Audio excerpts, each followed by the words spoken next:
नई दिशा विजन में आपका स्वागत है दोस्तों।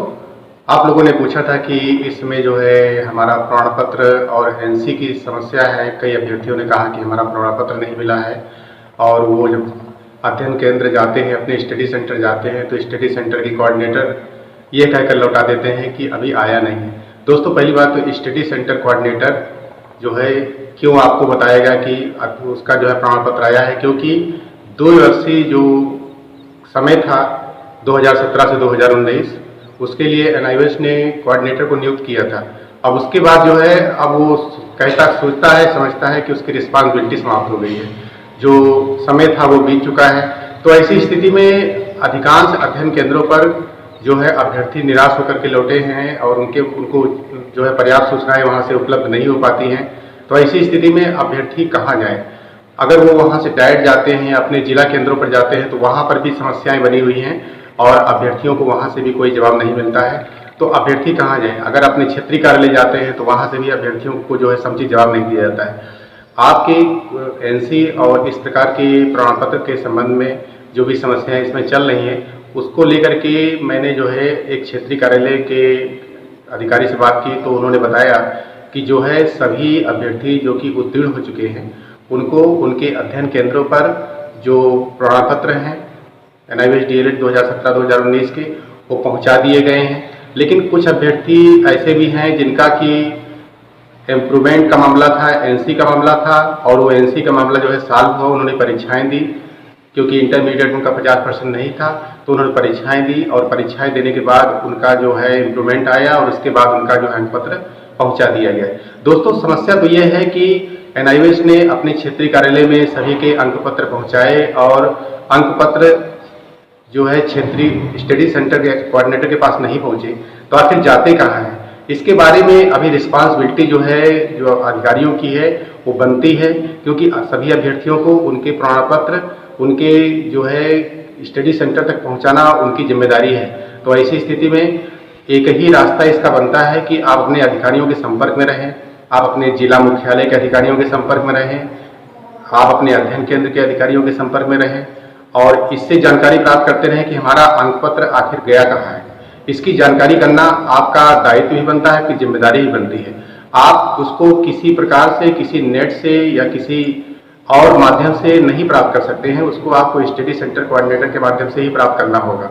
तो पहली बात तो ये है कि आप अपने अधिकारों के प्रति जागरूक रहें, क्योंकि एनआईओएस ने सबका अंक पत्र और प्रमाण पत्र भेज दिया है। तो ऐसी स्थिति में अंक पत्र और प्रमाण पत्र अगर आपको नहीं मिलता है तो इसकी शिकायत आप अपने क्षेत्रीय कार्यालय के जो है समन्वयक हैं, क्षेत्रीय कार्यालय के जो अधिकारी हैं, क्षेत्रीय कार्यालय के जो संबंधित अधिकारीगण हैं उनसे कर सकते हैं, जो वहाँ के रीजनल डायरेक्टर हैं उनसे कर सकते हैं। और अगर आप नहीं करते हैं तो इसको फिर लापरवाही किसकी माना जाएगा? तो पहली बात तो अगर आपको आपका प्रमाण पत्र नहीं मिला है या मार्कशीट की कोई प्रॉब्लम है तो आप बताइए कि हमने जो किया था। लेकिन इसके पहले जो है आपको एक चीज़ बता दें, जो वहाँ के रीजनल सेंटर के अधिकारी हैं उन्होंने बताया है कि आप अपने समस्त डॉक्यूमेंट, जिसमें कि आपका एनआईओएस का पहचान पत्र है और साथ ही जो आपकी मार्कशीट है उसकी छाया प्रति, ये सारे डॉक्यूमेंट, आधार कार्ड, ये सभी जो है फोटोकॉपी करके वहाँ पर ले जाएं, जिससे प्रमाणित हो कि आप एनआईओएस डीएलएड किए।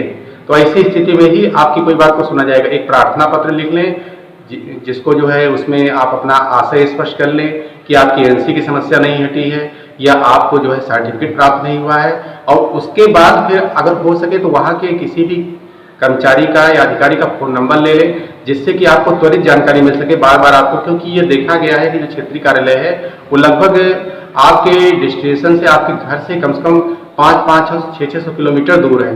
तो ऐसी स्थिति में आप रोज आ जा नहीं सकते हैं, और जबकि पर्याप्त ट्रेन नहीं चल रही हैं तो बसों से आना जाना काफ़ी महंगा पड़ जाता है। तो ऐसी स्थिति में आप जो है उसको कम से कम संपर्क सूत्र कोई ना कोई तलाश ले। वैसे आपको बताते चले कि जो एनआईओएस जो वेबसाइट है वहाँ पर आप जाएंगे तो वहाँ पर आपको ईमेल मिल जाएगा और उस ईमेल पर भी जो है आप कर सकते हैं। लेकिन ये उम्मीद है कि ईमेल से आपको आंसर नहीं मिलेगा, और कुछ नंबर भी दिए रहेंगे आपके रीजनल सेंटर के अधिकारियों के, लेकिन वो उम्मीद है कि वो नहीं उठेंगे। बहुत प्रयास किया गया है। अभ्यर्थियों ने बताया कि जो रीजनल सेंटर के अधिकारी हैं उनके फ़ोन नंबर जो दिए हैं, टोल फ्री नंबर या जो उनके कॉन्टैक्ट हैं, वो अब निष्क्रिय हैं। यह कह सकते हैं कि पूरी तरह से निष्क्रियता है। तो ऐसी स्थिति में आपकी समस्याओं का निस्तारण करने के लिए आपको स्वयं आगे आना पड़ेगा। अगर एक प्रश्न ये उठता है कि आपका एनसी हटा ही नहीं है अभी तक, तो ऐसी स्थिति में फिर आपके लिए आपको परिश्रम करना पड़ेगा और हो सकता है कि आप अपने क्षेत्रीय कार्यालय जाएं तो वहां पर भी आपकी बात ना सुनी जाए। तो ऐसी स्थिति में आपको अपने जिला और क्षेत्रीय कार्यालय से हट करके आपको जो है NIVS DLED का जो पाठ्यक्रम जहाँ संचालित हुआ था, यानी आपका जो है नोएडा, NIVS नोएडा दिल्ली में है, वहाँ पर जाकर के आप कांटेक्ट करें और अच्छी तरह से वहाँ पर जो है कंफर्मेशन कर लें कि हमारा क्यों नहीं आया, क्या समस्या है। तो उम्मीद है कि जो वहाँ का इवैल्यूएशन डिपार्टमेंट है वहाँ पर आप जाएंगे तो वहाँ पर आप अपनी समस्याओं को रखेंगे और लोग गए हैं, उनकी समस्याओं का निस्तारण भी हुआ है। दोस्तों, बात करते चले यूपी टेट की। यूपी टेट 2021 तो अक्टूबर में कहा जा रहा है कि अक्टूबर में इसका नोटिफिकेशन आएगा। ये मान सकते हैं कि राज्य सरकार अब पूरी तरह से सक्रिय है और अपनी सभी भर्तियों को निकाल सकती है। लेकिन ये मान लीजिए कि यूपी टेट के पहले कोई भी वैकेंसी नहीं आएगी, क्योंकि शुरुआत वहीं से होती है यूपी टेट से। यूपी टेट 2020 में कुछ नहीं हुआ तो यूपी टेट 2021 में जो है अक्टूबर से शुरुआत हो सकती है इसका नोटिफिकेशन आ सकता है। और आपको केवल एक काम करना है कि अपनी तैयारी करते रहना है। कई अभ्यर्थियों ने ये पूछा था कि जो NIVS से DLED अभ्यर्थी हैं क्या उनको जो है यूपी टेट में लिया जाएगा।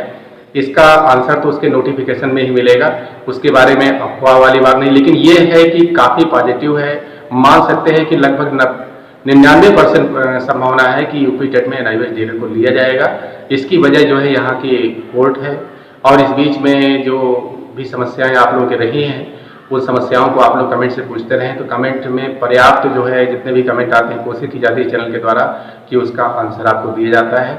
आपको केवल ये करना है कि आप जहाँ हैं जैसे हैं निष्ठा पूर्वक से और अपनी मेहनत लगन से अपना काम करते रहें। जो भी बहुत ही पेंडेमिक सिचुएशन चल रही है, तीसरी वेव को आने की बात भी कही जा रही है, तो ऐसी स्थिति में आप जहाँ हैं जैसे हैं वहीं पर आप स्वस्थ रहिए, सोशल डिस्टेंसिंग का पालन कीजिए, सभी कुछ करते रहिए। लेकिन साथ ही साथ ये भी देखते रहिए कि हमको अपनी मेहनत, परिश्रम और जो भी हमारे प्रयास हैं उनमें कहीं पीछे नहीं हटना है। तो आप लोगों ने पूछा था कि एनसी की समस्या का साल कैसे होगा। दोस्तों, यहाँ पर किसी फेक न्यूज़ में मत जाया करिए। मैंने बताया था कि कभी आपने नई दिशा विजन की वीडियो को जो है नहीं देखा होगा कि कहीं पर मैंने शेयर किया हो उसको, या कहीं पर मैं उसको शेयर करके आप लोगों को पहुंचा रहा हूं। आपको चैनल पर ही आना पड़ेगा, चैनल को सब्सक्राइब कर लें, बेल आइकन दबा दें और ऑल नोटिफिकेशन को ऑन कर लें ताकि आपको सारी वीडियो नई दिशा विजन की मिलते रहें। नई दिशा विजन की वीडियो पूरी तरह से ऑथेंटिक होते हैं, कहीं किसी प्रकार की अफवाह नहीं फैलाई जाती है और पर्याप्त जानकारी दी जाती है। फिर भी किसी अगर सूत्र से कोई कमी रह जाती है तो उसका भी दूसरा वीडियो जारी करके या उसको हटा दिया जाता है वीडियो, जिसमें कोई किसी प्रकार की फेक न्यूज़ बाई चांस हो गई हो, नहीं तो फिलहाल कंफर्म करके ही न्यूज़ डाली जाती है। यही कारण है कि नई दिशा विजन से वीडियो कम निकलते हैं, रोज नहीं निकलते हैं। दूसरी बात है कि अगर आपकी एनसी की समस्या का समाधान नहीं हुआ है तो उसको करा लें, और अगर आपका इम्प्रूवमेंट हो गया है तो आपकी एनसी की समस्या भी सॉल्व हो जाएगी। कोई बहुत बड़ा समय नहीं लगता है, 10 से 15 दिन लगता है सॉल्व होने में, 1 महीने लगता है। अगर ज़्यादा समय लग रहा है तो आप उसके लिए जो है सक्रिय हो जाएं और अपने मुख्यालय में जाकर के जो आपका हेड ऑफिस है वहाँ जाकर के उस समस्याओं का निस्तारण करें ताकि वो समस्या जो है दूर हो जाए और आपका जो है सर्टिफिकेट पूरी तरह से आपको प्राप्त हो जाए, जिससे कि आगामी कोई शिक्षक भर्ती आए तो उसमें जो है आपको मौका मिले। साथ ही अनेक अभ्यर्थियों की चिंता इस विषय पर यह है कि क्या जो है आगामी शिक्षक भर्ती में NIVS DLED को लिया जाएगा। दोस्तों, यहाँ पर जो है अभी तक जो भी हाई कोर्ट के आर्डर आए हैं सभी आप लोगों ने देखे हैं, सभी आपके संज्ञान में हैं और कहीं भी न्यायपालिका ने कोई ऑब्जेक्शन नहीं किया है कि नहीं लिया जाएगा। बार बार कहा है कि राज्य सरकार चाहे तो ले सकती है, कई जगह तो ये भी कहा गया है कि समानता के अधिकार के तहत लिया जा सकता है, कई बार कहा गया कि इनको ना लेना जो है वो कुल मिला के उल्लंघन होता है। तो कहने का मतलब यह है कि जो शिक्षक भर्ती में लेने वाली बात होती है उसमें राज्य सरकार की कुछ व्यवस्थाएं होती हैं, क्योंकि जो फ्रेम होता है NIVS DLED का उसको अगर एनसीटी ने 18 महीने का माना है, यद्यपि ये 2 साल का कोर्स था, 2 साल में कराया गया, लेकिन 18 महीने का फ्रेम माना गया है। तो 18 महीने का फ्रेम जो है ये बैठता नहीं है कहीं कहीं पर जो शिक्षक सेवा नियमावली है, तो ऐसी स्थिति में उसमें संशोधन की आवश्यकता होती है। जो भी होगा उसके बारे में कोई भविष्यवाणी करने की आवश्यकता नहीं है, जो होगा वो आपके सब सामने आएगा। लेकिन फिलहाल न्यायपालिका ने पॉजिटिव रुख दिया है, सरकार भी जो है किसी न किसी वजह से NIVS DLED को लेगी। तो आज की वीडियो में इतना ही, आप लोगों की समस्याओं के लिए वीडियो था। मिलते हैं आपसे अगले वीडियो में। नमस्कार, जय हिंद।